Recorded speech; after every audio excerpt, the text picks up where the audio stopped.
लंकापति रावण के वध के बाद जब अयोध्यापति प्रभु श्री राम की कीर्ति दूर दूर तक फैल रही थी और वह मर्यादा पुरुषोत्तम कहलाने लगे थे, तब एक दिन महादेव शिव की इच्छा भी मर्यादा पुरुषोत्तम श्री राम से मिलने की हुई। पार्वती को संग लेकर महादेव कैलाश पर्वत से उतरकर अयोध्या नगरी के रास्ते पर चल पड़े। भगवान शिव और माँ पार्वती को अयोध्या आया देखकर श्री सीताराम जी बहुत खुश हुए। माता जानकी ने उनका उचित आदर सत्कार और स्वयं भोजन बनाने के लिए रसोई में चली गईं।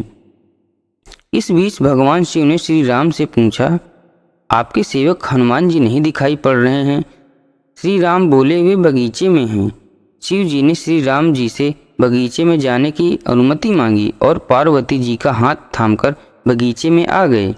बगीचे की खूबसूरती देखकर उनका मन मोहित हो गया। आम के एक घने वृक्ष के नीचे हनुमान जी दीन दुनिया से बेखबर गहरी नींद में सोए हुए थे और एक लय में खर्राटे से राम नाम की ध्वनि उठ रही थी। चकित होकर शिव जी और माता पार्वती एक दूसरे की ओर देखने लगे।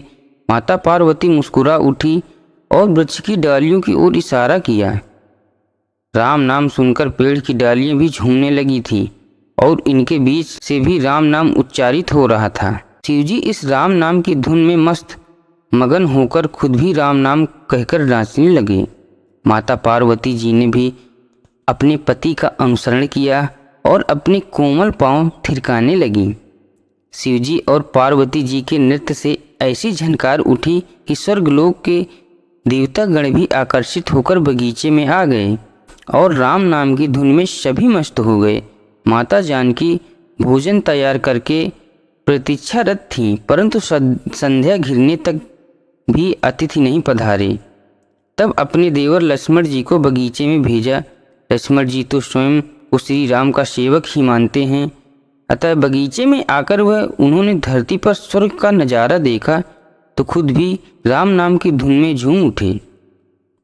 महल में माता जानकी परेशान हो रही थी कि अभी तक भोजन ग्रहण करने कोई भी क्यों नहीं आया। उन्होंने श्री राम से कहा, भोजन ठंडा हो रहा है, चलिए हम ही जाकर बगीचे में से सभी को ले जाएं।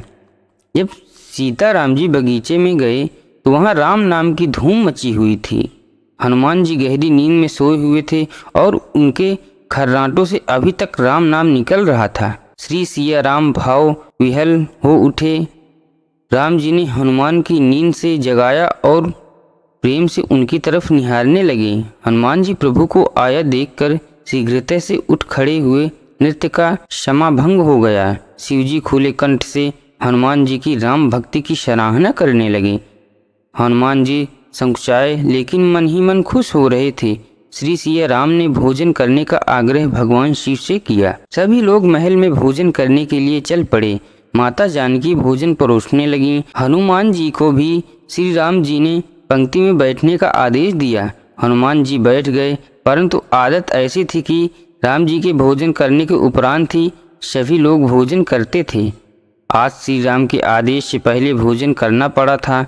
माता जानकी हनुमान जी को भोजन परोस रही थी, परंतु हनुमान जी पेट ही नहीं भर रहा था। सीता जी कुछ समय तक तो उन्हें भोजन परोसती रहीं, फिर समझ गईं कि इस तरह से तो हनुमान जी का पेट ही नहीं भरेगा। उन्होंने तुलसी के एक पत्ते पर राम नाम लिखा और भोजन के साथ हनुमान जी को परोस दिया। तुलसी पत्र खाते ही हनुमान जी को संतुष्टि मिली और वह भोजन खा उठकर खड़े हुए।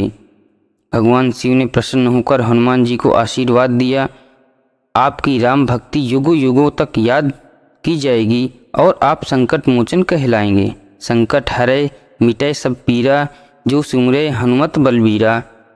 दोस्तों, वीडियो पसंद आए तो लाइक एंड सब्सक्राइब जरूर करिएगा।